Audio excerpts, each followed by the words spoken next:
Fresh পাসপোর্টে Indian visa কত মাসের দিচ্ছে? আজকে এই কথাটাই বলবো। অনেকে বলছে যে ভাই ফ্রেশ পাসপোর্টে মাত্র 3 মাসের দিচ্ছে, আমরা কিন্তু সেটা পাইনি, আমরা কিন্তু বিপরীত হয়েছে। একেবারে ফ্রেশ পাসপোর্ট কয়দিন আগে হয়েছে এটা দেখেন। পাসপোর্টটা হয়েছে 6 এপ্রিল 2026। 6 এপ্রিল 2026 সবকিছু দেওয়া যাবে না, নাম্বার টাম্বার থাকে তো।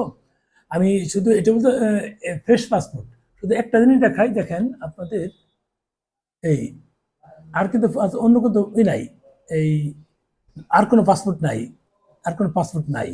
পাসপোর্ট থাকলে এই জায়গায় লেখা থাকে। ফ্রেশ পাসপোর্টে কিন্তু আমরা ভিসা পেয়েছি ইন্ডিয়ান ভিসা, একেবারে নতুন, একেবারে নতুন পাসপোর্ট। আমি একটু দেখাই যে এই যে আমাদের ভিসাটা হচ্ছে এই একেবারে এখানে দ্বিতীয় পাতাতে এইভাবে লাগায় না ভিসা, সাধারণত 1-2 পেজ পরে লাগায়। যিনি লাগিয়েছে ওনার পাতাগুলো নষ্ট করেন, একটা দুইটা আর 3 নম্বর পাতাতে লাগিয়ে দিয়েছে। এটাতে সাধারণত দেয় না, তারা লাগায় না, এটা খালি রাখে। তারপর প্রথমে লাগিয়েছে, এখান থেকে সে সিল সাপোর্ট মারতে পারবে। আর দেখায় আরো কোনো কিছু আছে কিনা দেখুন, একেবারে ফ্রেশ পাস ফুল আপনাদেরকে দেখাই কোনো সিল টিল আছে কিনা। আছে কিছু দেখেন, যদি না থাকে তখন আপনারা বুঝবেন যে আসলে কি। এই যে এদিকে তো ওই যে ডলার ইনভেস্টমেন্ট করতে হয়, তার মানে পুরোপুরি ফ্রেশ পাসপোর্টে প্রথম এটা গেল, তারপরে এখানে কিন্তু ভিসাটা লাগানো। ফুল ফ্রেশ পাসপোর্টে China visa, sorry Indian visa হয়েছে। চায়না ভিসা ফ্রেশ পাসপোর্টে করি, সেটা আগামী মাস থেকে 1 তারিখ থেকে শুরু হবে, প্রচারণা চালাবো। আমরা এটা ফ্রেশ পাসপোর্টে আমরা পেয়েছি ইন্ডিয়ান ভিসা 6 মাসের মাল্টিপল এন্ট্রি, একেবারে মাল্টিপল দেওয়া। ওরা 5 তারিখে জমা দিয়েছিল, সরি এই 30 তারিখে জমা দিয়েছিল, পরে 5 তারিখে প্রিন্ট হয়েছে, 1 তারিখ পর্যন্ত মেয়াদ আছে। আমি একটা জিনিস বুঝলাম না, আমাকে 29 তারিখ আমাদের সাথে আরেকজন গিয়ে জমা দিয়েছিল, এক সাংবাদিক, উনি একই দিনে গেলাম, দেখা হলো, উনারটা 5 তারিখ পর্যন্ত মেয়াদ আছে না, 4 না 5 আমি দেখবো নি, 4 না 5 তারিখ পর্যন্ত মেয়াদ আছে ওনারটা। আর এইটা পরে জমা দিয়ে মেয়াদ অনেকদিন কম, অর্থাৎ 5 তারিখে প্রিন্ট হয়েছে, কিন্তু সেটা 1 তারিখ পর্যন্ত দিয়েছে।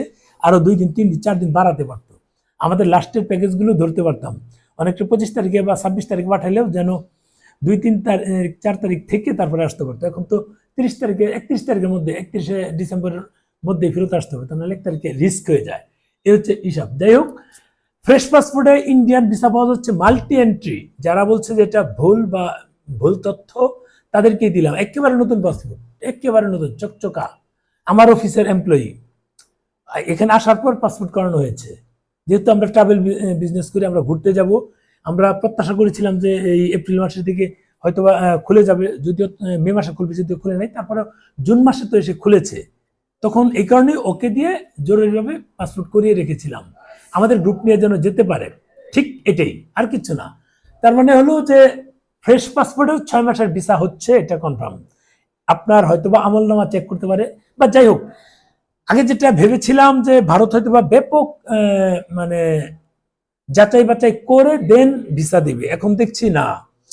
মানে যে আবেদন করছে সবাইকেই মাল্টি ভলেন্ট্রি এবং 6 মাসের ভিসা দিচ্ছে। আবার রাজশাহীতে একজনের ছবি দেখলাম, আমাদের ট্রিপ এশিয়া এক্সপার্টস যে পোস্ট করেছে, সেখানে দিয়েছে একেবারে 1 বছরের ভিসা। একটা মেয়ের ছবি দেখলাম, সেখানে আমি জানি না, ওখানে আমাদের ওখানে পোস্ট দিয়েছে 1 বছরের মাল্টি এন্ট্রি ভিসা পেয়েছে। 1 বছর, কিন্তু মাথায় রেখেন বিষয়টা, 1 বছরের মাল্টি এন্ট্রি ভিসা পেয়েছে। এখন এই ক্ষেত্রে দেখা যাচ্ছে যে 1 বছরের মাল্টি এন্ট্রি ভিসা পেলে ওনার 1 বছরের টেনশন নাই, চাপও কম থাকবে রাজশাহীতে। এখন ঢাকাতে যদি এরকম 1 বছরের দিয়ে দিত, তাহলে ডিফারেন্ট হিসাব ছিল।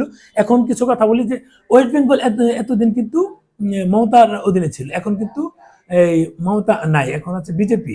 কাজেই তারা ওয়েস্ট বেঙ্গলের ডেভেলপ করবে, উন্নয়ন করবে, বিভিন্ন সাইড দিয়ে উন্নয়ন করবে।